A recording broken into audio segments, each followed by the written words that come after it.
Hey guys, it's Juliana. Welcome to Blue Door Barn. So today I want to show you a little bit about making your starting chain because I know some people were struggling with that. So let's take a look at how we do that. I've got my yarn here, my skein. I have my tail and my working yarn that's attached to the main skein of yarn. And to start out, we got to make a slip knot. So to do my slip knots, I just make this little U shape, and then I flip the top to make this loop. Then I reach through that loop and I grab the working yarn and I pull it through the loop. Then I pull these guys to tighten it up, and pull the working yarn to snug it down to where I want it. So starting chain is basically going to be the foundation of all of your projects. So definitely want to know how to do that so that you can get some fun work done. So we're going to start with our slip knot. And we've got this loop. So what we're going to do is we're going to reach our two fingers down into the loop. So I'm just pushing my fingers right through. And I'm just going to grab the working yarn with those two fingers.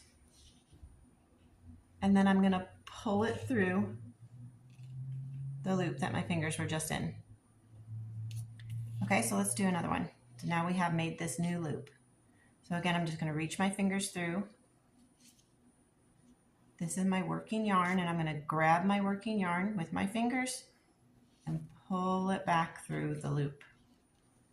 I'm going to pull up my loop a little bit looser, especially if you're just starting, and you might want to leave your loops a little bit looser. That way it'll be easier to get your fingers in and to maneuver the yarn through and whatnot. But as you get better at it and more practice, you could make your loops smaller, and that will make you a denser fabric and much tighter stitches. But as we're just learning, we can make our stitches a little bit looser.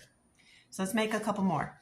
We're going to reach through the loop that we just created, right? Grab our working yarn with our two fingers and just pull it through, pull it back through the loop that we had our fingers through. Okay, and that makes our new loop. We're going to reach through,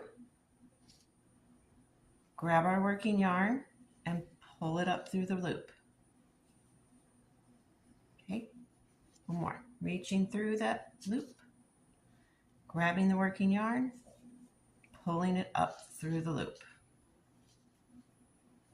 That one wanted to get a little stuck on me, but we got it. Reaching through, grab the working yarn and pull it back through. And this has created us, let's see, some our beginning chain stitches. Now you can count these by these little bumps right here. So we got 1, 2, 3, 4, 5, 6. So we just completed 6 chain stitches. And you can keep going. You could do 100 stitches, you could do 10 more, you could do whatever it is that you need for your pattern. This would be your foundation chain. Let's just do just a couple more. If you are still having trouble after this video, let me know, guys, and I can do a live, and that way you can see the chat, and I can try to help you in a different way if this is not working. But reaching through that loop that you just created, grab the working yarn and pull up a new loop. Just pulling the loop through where you just had your fingers.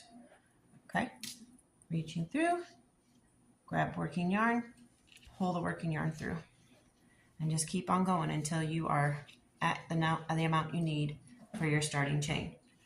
Okay, so let me know, guys. Let me know what you think. If you have any further questions, and I'll do my best to help you. All right, have a good night.